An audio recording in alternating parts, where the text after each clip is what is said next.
Take me to another place where the fairy tales don't end. Magical, magical land. Magical, magical land. To another place where the fairy tales don't end. Magical, magical land. This episode is another special edition of the XYZ Playground, where I will meet with Joshua Nuttall and we are discussing topics around reverse mentorship and how leaders of today can learn from leaders of tomorrow. Enjoy the show and welcome Joshua again. Hey Joshua, welcome back to another prototype session. How are you doing today?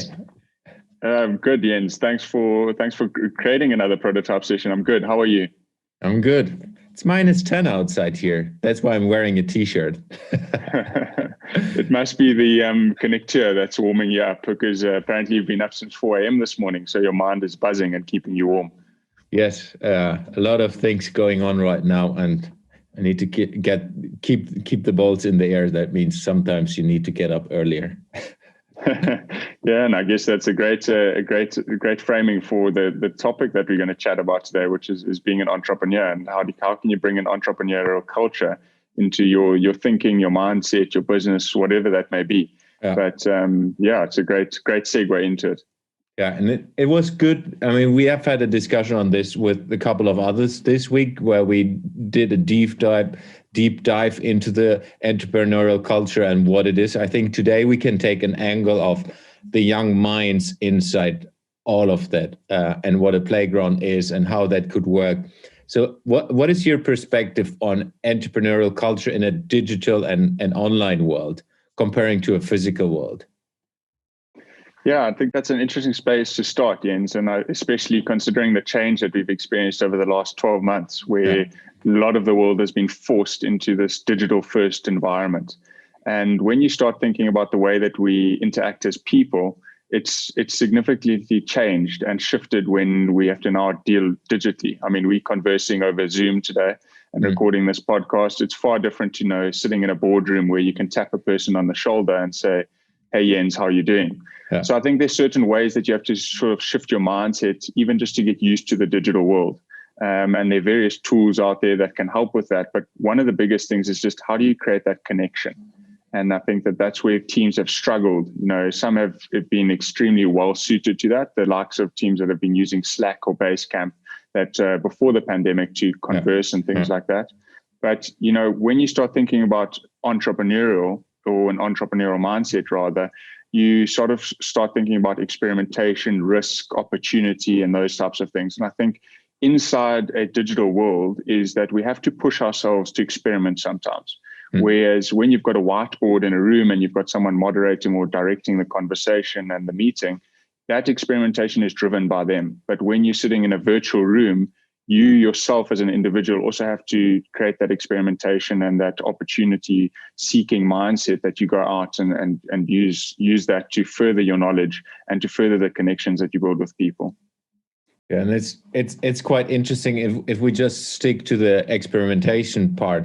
I mean, what you have seen, at least what I have seen over the last year, is like people not really used to digital conversations like on Zoom or any other video platform.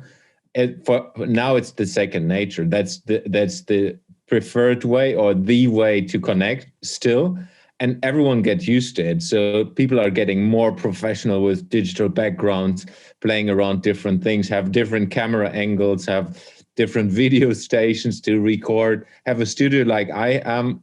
Like a year ago, I would have never thought about having a setting like this, even if it's for a podcast. I think all of this is like small experiments and everyone is into that. But I think there's still a way to go when it comes to real entrepreneurial culture. So most definitely. And I think most definitely, Jens, and maybe just to build on that quickly is, if you think about the way that, teleconferencing evolved over the last 10 years. Oh, yeah. And you had those massive sets that used to get wheeled into a boardroom. And everyone used to gather around them, and all of a sudden that was brainwave or mind shifting technology, and the way that it was used, it allowed us to connect with people around the world. And then all of a sudden now we have video, and Zoom's share price shot through the roof over the last 12 months. And like you said, it's become people's first, second names around Zoom, and now everyone is connected via video. And I think that that's an interesting mindset, especially when you start thinking about opportunity and risk, and how do people approach risk in the way when they're forced to have to take up something versus whether they are given an opportunity to take up something. And that's a great thing to consider when you're thinking about entrepreneurship as well. Yeah, 100%. And it's quite interesting. I mean, we have been doing another prototype this week, which was on the new social platform Clubhouse, where it's basically you're limiting yourself again only to audio. And it felt a little bit weird, like being in a room, in a virtual room with people, and you don't see them anymore, because we are now used to seeing each other all the time. If I just think 10, 20 years back, that wasn't the case. It was just a telephone conference where we talk to each other, but you haven't seen the others. So now it's the new normal as you see each other. It's quite interesting that just these small things are changing the way you interact already, and now being forced in a Clubhouse setting that it's audio only, that inspires and that gets your ways of thinking again in a different experimentation mood, and understanding what are the opportunities with this or limitations and challenges you have. And I think that's all topics, if we think about digital and online, that's valid as well from a business context. So how do businesses work, not just with digital and online meeting, that's just one of the ways of thinking, but using this into how can we utilize tools like this, opportunities like this, to empower innovation culture, empower entrepreneurial cultures, empower people to do things differently inside the organization rather than restricting them in different ways.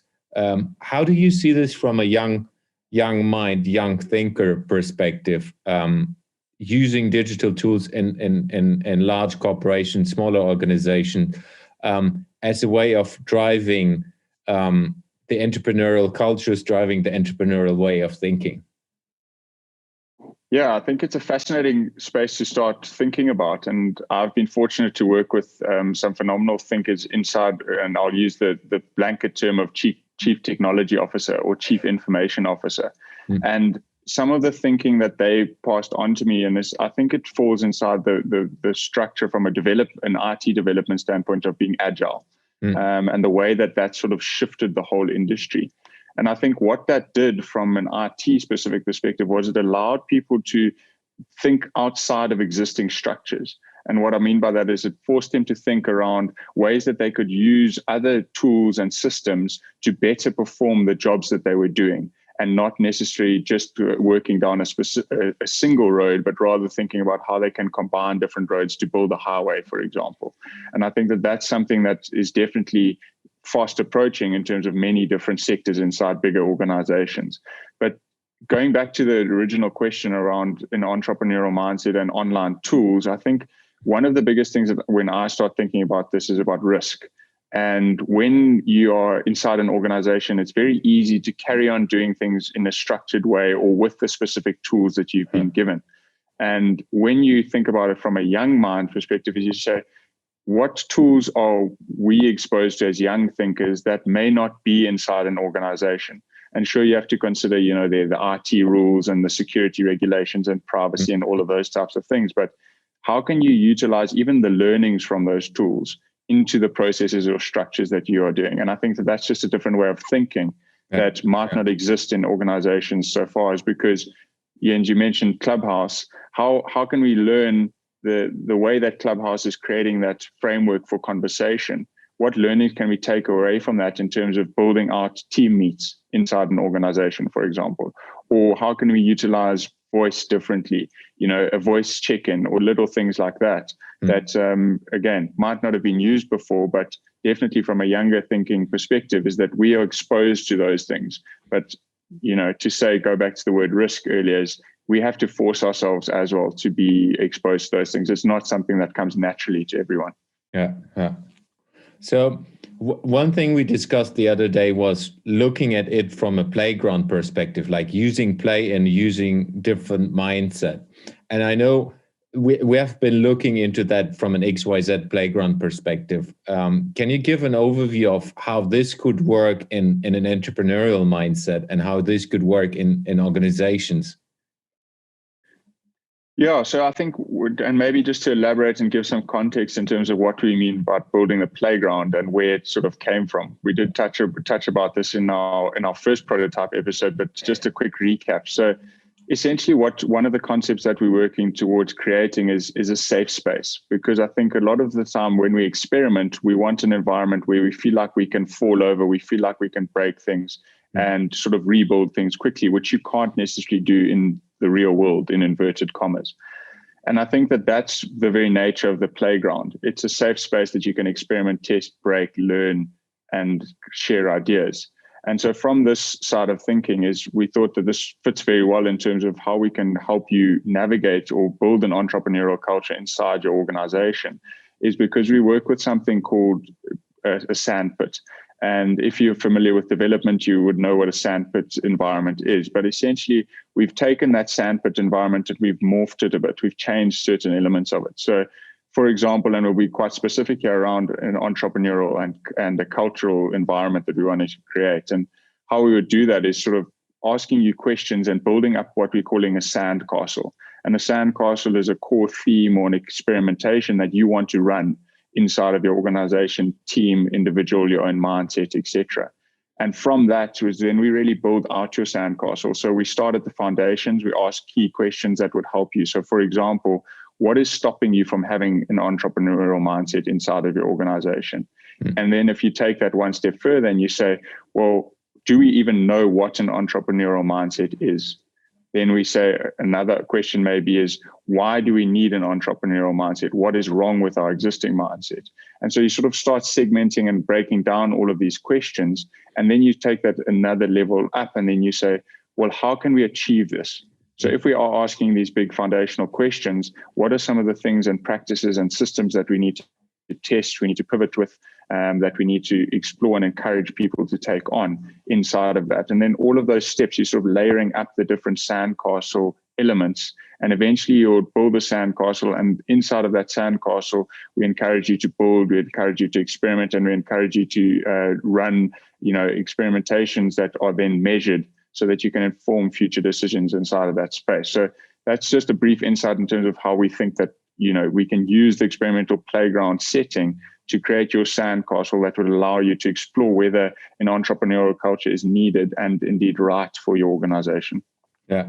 Does it then work in a one-on-one setting or one-to-many setting, or let's say groups with each other? How would that work? Yeah, so I think the short answer is that we can make it work in whichever way is right for you as an individual or a team or a business. And the reason we've built it is because what we've built out is a canvas. We've built out an interactive canvas that can be used in different settings. So if you take, Jens, if we were to do a one-on-one session around how could we bring entrepreneurial culture into your business, and you were maybe the CEO or the founder, we would work closely with you and we would maybe ask you different questions, but also ask to meet directly with some of your management team or some of your newer employees, because that, the culture is very much about the who, so the people that form the organization. And I know we've chatted about this before, but the with element, working with the business, is a massive thing from a cultural perspective. And so I think that answers the question in terms of how we would structure that out in a personalized way, depending on the different questions and businesses that we're working with. Yeah, I like this part, because let's say if you start with the leadership of that organization, of that business, and then bring others in, it's also a connecting element between the people inside that business. It's not like you guys as an external team or external support go in and take over. It's like you facilitating an interaction between the different people inside that organization through the sandpit, through the building a sandcastle. I think that's an interesting way of supporting an organization, supporting a business, and doing things in a different way, and highlighting as well what's working, what's not working, in a way that it's still like you said, a safe space where things can be explored, where things can be discussed in different ways, in an open way, without having consequences of, without shaming anyone. I think it's a great opportunity for businesses and leaders inside of businesses to look into how to utilize these ways of thinking. Yeah, and definitely, I think just building off that word play again is saying that, so often when we think about players, sometimes we think that things need certain rules or the regulations that need to be put in place. We're saying we're providing a canvas. And by that canvas is we're going to ask you probing questions. We're going to help you to unpack and maybe offer a different perspective or a different line of thinking based on our experience so far. But inside of that, we're also going to learn from the feedback. And I think that that's something that is important to recognize and to highlight, is that this playground is an evolving process. We're not coming in and saying, hey, Jens, we've got all of the answers. We're going to help you implement an entrepreneurial culture inside your business, because your business might be very different from Joe's business that we've just met with. And if we go in with a set or fixed mindset, then we're going to bring biases to the equation, which may not be right for your business. And that's something that we want to highlight in the way that we want to operate as we build this out, in terms of making sure that it is very personalized and help you achieve your specific needs as a business or an individual. Yeah. Love it. So what would be your outreach to the people listening? How could they contribute to what you're doing, and how could you engage with you? Yeah, so that's an interesting question, and especially since we're conversing in a digital format, and we're sitting on other sides of the world. Yeah. And I think that's one of the things that really excites me about technology, is that we've got the ability to learn and connect with different people that we may never meet in person. And so I'd sort of put out a challenge up front and say, is entrepreneurship for everyone? Is the first one. The second question would be around, how do you go about instilling culture inside of your organization, especially when you are now dealing with and you have the ability rather to employ different people from, whether it be different cultures, different countries, different languages. How do you go about instilling a culture in a digital centric organization? Because you may have seen Salesforce have just announced that they are putting steps in place to, promote their massive remote working drive. At the moment, they don't think that we're coming back to the office. Yeah. Anyway, I won't go down that rabbit hole today. And then the third challenge would be around you as an individual. How can we instill an entrepreneurial mindset or an inquisitive, opportunity-seeking mindset in people within themselves? And I think that those are sort of three challenges that you can think about. And then we would love to connect on the digital platforms that we're on. So we're on LinkedIn. You can check out that, or you can pop over to our website at the xyzplayground.com and connect with us digitally there. But I think, where we're trying to go with this, and at the end, it sort of ties into some of your bigger drives from an innovation and an entrepreneurial culture that you're trying to instill in people, is around, we want to incentivize and create a collaboration and a sharing culture. And how can we do that within people around the world? So that's why I sort of started with the challenges, because I think it starts with the people themselves. And then we're more than happy to connect with you and explore different ways that we can potentially help you inside of this journey. Yeah. So if you're listening to this, if you're watching this, check it out. Take off the challenge, take on the challenge, and reach out to Joshua and the team. Figure out how you can collaborate, figure out how you can think about different ways of engagement. And just getting the ball rolling will help you to think differently, will help you to do things in a different way, and will help you to most probably do your business in a different way, which then results into something interesting going forward. So I think it's a great way of starting something and figuring out how many people are really interested in chipping in and looking into, let's do something, let's figure things out and have a conversation. Yeah, and I think maybe, Jens, the way you just framed just start is something that I think as entrepreneurs is that we sort of have taken those steps and we continue to push ourselves to just start things. Yeah. And I think about the frame and the space that the world is in now, and I'm talking big thinking now, that the society in general is, if we can encourage more people to just start. Like I said earlier, it's not for everyone, but those people who have an inkling just to start or would like to, push some change or drive some change in the world, my encouragement to you would be to just do that, exactly that. Just start and figure it out along the way, because I think sometimes when we don't start, we always think of what could have been. But if we start, we can learn from feedback along the way. We can do different things. We can do things differently, and we can make some change, whether it be small incremental change or step changes going forward. But I love the way that you framed just start there. Yeah, and I see this on a daily basis. There are a lot of people having opinions, and ideas as well, but they're not doing anything. So they're just waiting and just shooting out their idea, but don't do anything. I think it's also part of the entrepreneurial mindset, or a general mindset, is say, hey, I have this idea. If I don't try it, I don't know if it's working.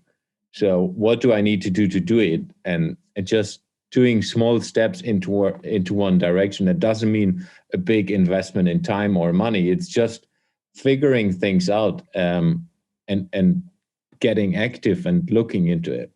And sometimes it's just using Google and figuring things out. That's a start. Yeah. So I sometimes wonder, it's funny that you mentioned Google. I sometimes wonder what the world was like when we didn't have search at our fingertips. And I think our minds have become rather lazy in terms of, we reach for a calculator now to run a basic calculation, or we can't remember a book that we read, and so we have to go and search the author on Google.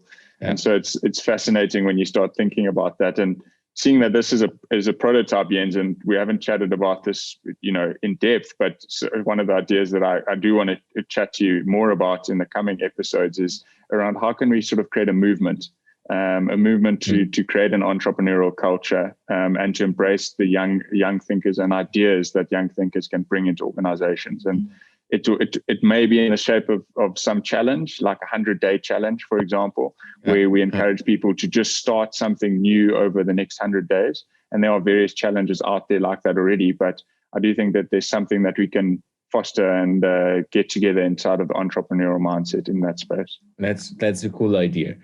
Let's pick that up in our next prototyping session of this ones, where we dive into how do you create a movement, and what are the different parts of creating a movement, how everyone can do that, and just giving people a little bit of understanding and support in doing that, and as well us discussing it in details, how young minds can support in this.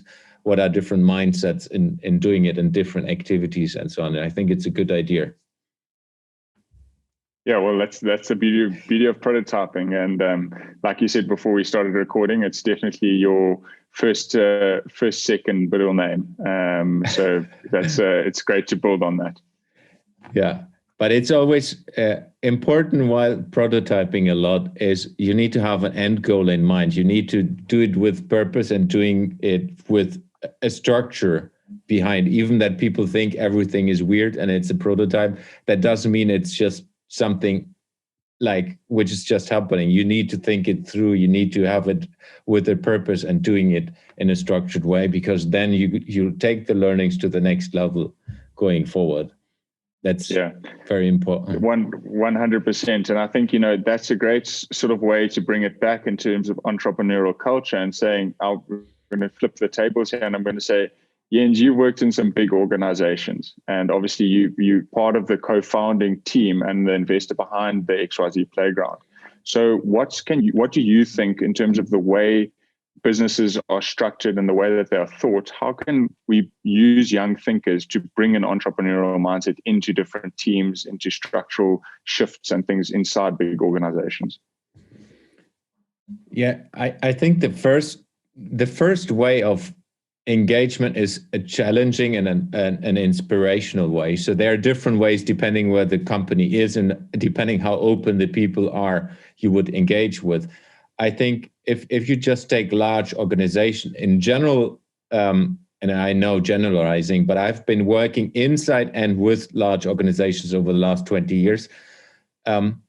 What I see a common pattern is large, successful organizations are getting slow in a way of that they have been so successful over time that they're trying to look into how do we protect the success we have.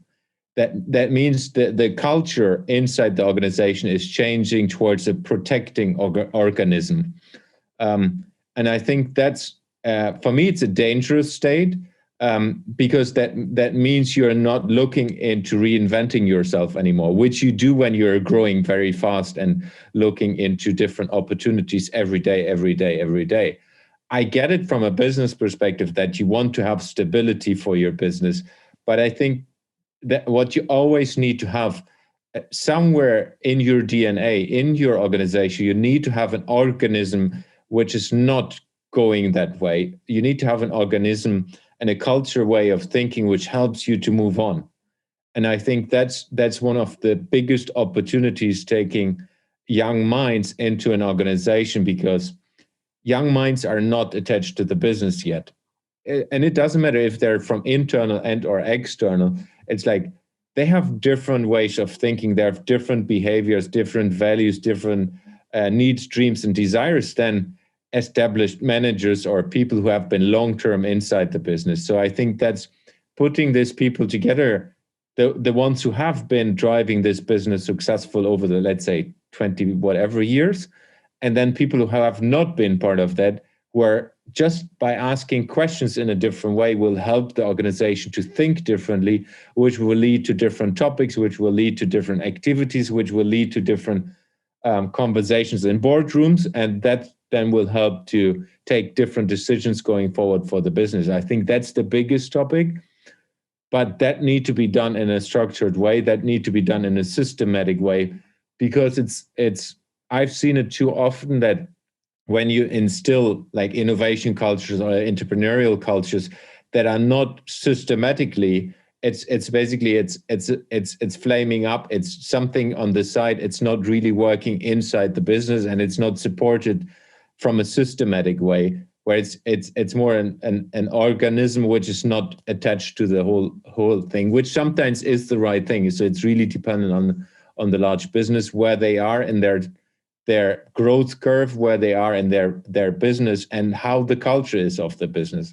But I think it's a huge opportunity for large businesses opening up, and specifically leaders inside that organization, to say, hey, let's take a young mind into our boardroom, into a supervisory boardroom, and have this person saying something, get their opinion. And I know that's scary for a lot of board members, because they might hear something they don't want to hear, but I think exactly that's what you should be doing on an ongoing base, where you have different people attached to the top leadership in different ways, and sparking different discussions, and helping and maybe even empowering them to do things inside the business in a different way after discussing it or while discussing it.